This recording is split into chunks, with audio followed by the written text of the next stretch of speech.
dear brothers and sisters, on behalf of the board members and the missions committee of CMANA, the Coptic Medical Association, we just wanted to reach out to all of you out there just to tell you that we're all praying for each other.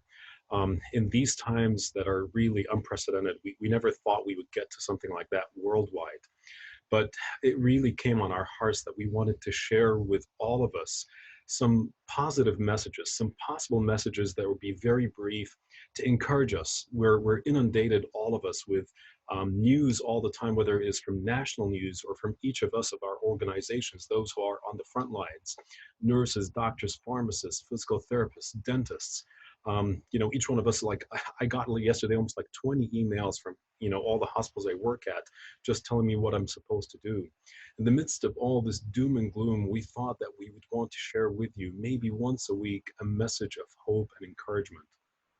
Definitely these times, none of us were prepared ever to see that.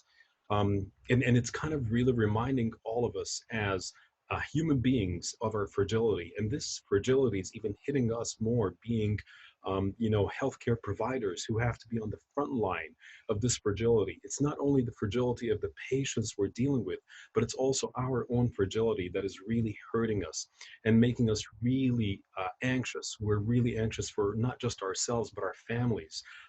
It kind of develops almost in a point of fear and paranoia. In the midst of all this, we wanted to reach out to all of us to say that as a body of Christ, we are here for each other. We are praying for each other. We are on our knees for each other. And we hope that this brief message, it's going to be both video casted as well as written, but once a week may give you like 5 minutes of just encouragement. So today I wanted to share with you a brief contemplation on a single word, the word body.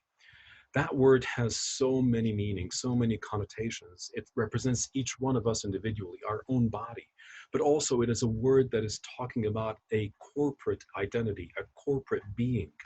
This oneness of the one and the many is exactly what Christ was praying for when he prayed for the Father, that I want that all of them may be one Father, one, just like you are in me and I am in you. That corporate identity of the oneness is something that we are really living for.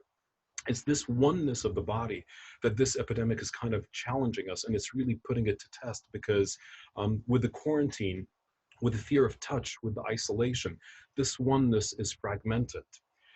It's even becoming more palpable within our church as there have been restrictions on celebrating the Eucharist, that a lot of people are struggling to actually come together to realize this oneness of this body because we're restricted from celebrating the Eucharist. But let me ask you a question, my dear brothers and sisters. The Eucharist is a sacrament and it's representing a reality.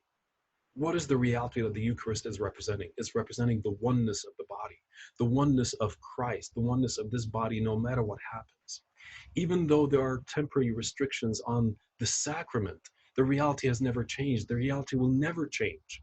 In fact, even if a priest and 2 deacons are actually praying for the whole body, that oneness is even ever felt more than that it is really embodying that we are still one body, despite that we're unable by physical nature to go and celebrate the Eucharist and the sacrament. The reality is that even if our fear from human touch is preventing us from visibly seeing this body, we have to believe that when the Son of Righteousness will rise with healing rays, just like in Malachi 4:2, it would heal us. It would heal not just the virus, but also would heal the fear that we have inside us. This reality of the oneness of the body, even though it may be invisible to our eyes, what is visible there is death. What is visible is separation. What is visible is anxiety and infection. But what is not visible is that the oneness of this body, even though we're separated, we are still one in one body. So it's exactly like Elisha told his disciple, you have to believe that what is with us is greater and it's more than what is against us. What is invisible, this oneness of this body, is more than anything else that matters in front of us, which is death and separation. For those who are in the front line, I would tell you, just take courage. We are on our knees praying for all of us. I'm currently, recording this in the hospital and working. But not just this, we're actually not just praying for the body of Christ, we're praying for all of humanity. Because now in this challenging time is the time for the body of Christ to embody what the body is to the whole world. We take ourselves, even though our physical temples, the churches, are restricted, but our temples, our bodies become the temple that goes to work, that goes to the hospital, that goes to the clinic, to embody this oneness to the whole humanity. We become the healing hand of Christ to all humanity. Trust me, we're carrying the full force of the sacrament, even though that we are, restricted. I don't want to say denied. We're just restricted from celebrating it. But we can celebrate the sacrament of the Eucharist as we present our bodies as living temples of God to whole humanity, offering ourselves and our skills and our talents and our lives to all humanity. The word I want to leave you with is the word that St. Paul urged all of us in Romans 12:1. Therefore, I urge you, brothers and sisters, in view of God's mercy, to offer your bodies as a living sacrifice, holy and pleasing to God. This is your true and proper worship. So although we are hindered by this disease, we're hindered by this virus from being together, from actuality in physical existence, being together as the one body of Christ. But yet the reality of this oneness is above all. The invisible reality of this oneness is above all.